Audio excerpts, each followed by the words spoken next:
mo.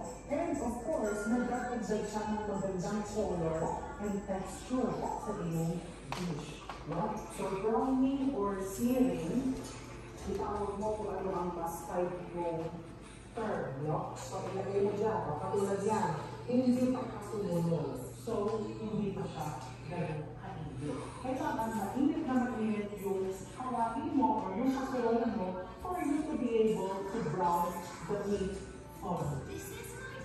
So, mainit na sauce. See? Ayan. Sa isa-isa lang maglagay. So, make sure na hindi lumamig yung iyong kawali.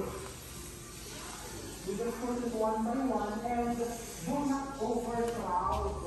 Diba? Physical distancing ang iyong karne.